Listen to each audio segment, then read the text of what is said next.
Hi, I'm John. Back in the day, I used to be a driver's education teacher. I thought that maybe I might be able to share my experiences and some insights into a good way for students to learn to drive. I taught about 2,000 students over a 20-year period to drive. In all that time, we never so much as scratched a fender. Now, that could either be because I'm the luckiest man in the world, or I might actually know what I'm talking about. You choose. Let me tell you about the day that we had the most difficult experience, the closest we ever came to an accident, and I'll tell you how I handled it. Pay attention to my tone of voice. It was the first day of driving. Girl was driving about 15 miles an hour. School building was about 20 feet to our right. And suddenly, inexplicably, she cranked the wheel hard to the right, jumped on the accelerator, and we were going to become one with that brick wall. But because I always rode with my foot on the brake, and the brake always wins over the engine, I brought us to a stop 2 feet from the wall. The engine was roaring, the girl was shaking, and here's what I said, just like this. Take your foot off the accelerator. Put your foot on the brake. Shift the car to park. Turn off the key. Why did you do that? She indicated that she thought she was losing control of the car. So I made a joke out of it. I said, well, yes, if you crank the wheel to the right and floor the accelerator, I guess we could consider that losing control of the car. She laughed. The girl in the back seat laughed. I said, are you okay now? She said, yes. So I said, put your foot on the brake, start the car, shift to reverse, check traffic both ways. If nobody's coming, back out into the street. And we just continued our lesson as if nothing had happened. When the lesson was over, no mention was made of the incident. I just said, bye, girls. See you on Tuesday. Now, had I made a big deal out of this, had I become angry,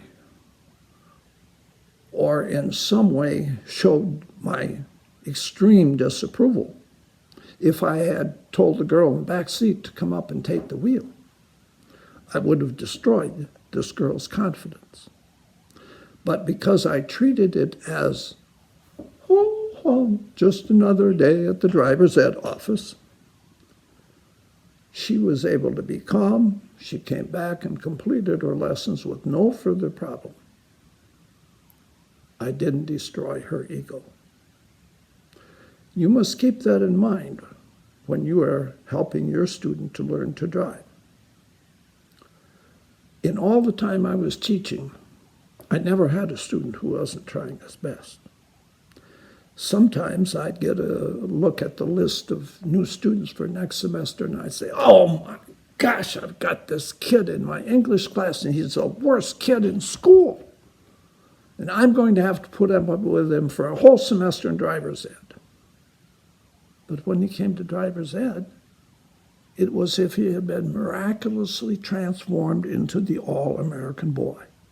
He was respectful, he followed instructions, he was a pleasure to have in the car. Sometimes he was even funny. What accounts for that? He didn't like English. He didn't think that Shakespeare was very important to him.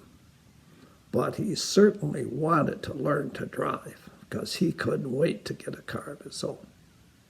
And that's how it is with beginning students. They're trying their hardest. So don't ever, ever say anything that could possibly be taken as an insult. That's how family disputes start. In every driver ed class that I had, A student would raise his hand and say, "Mr. G, why is it that you're so calm in the car and my parents are so nervous?"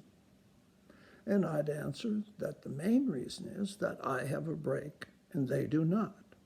All they can do is stomp around on the floor and scream, and that's not very helpful. If I didn't have a brake, I'd be nervous too. But there's a second reason, and that is that you and I don't know each other very well.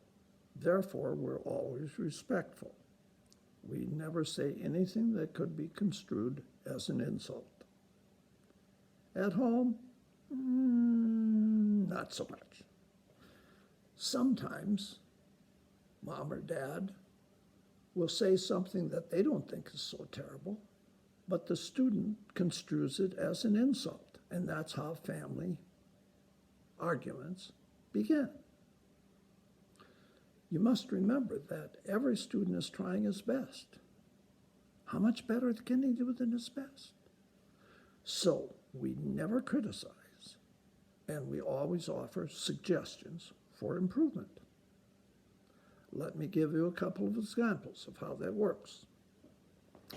Let's have two imaginary students here. Let's call them Johnny and Emily. Okay, Emily has been taught in driver's ed that when you make a left turn, you always turn into the leftmost lane unless you have some reason for not doing that. But Emily forgot. She turned into the wrong lane. I don't criticize Emily.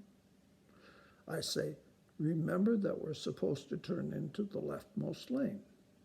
Let's change lanes to the left now, and we'll make a left turn at the next corner. And remember to keep in your own lane.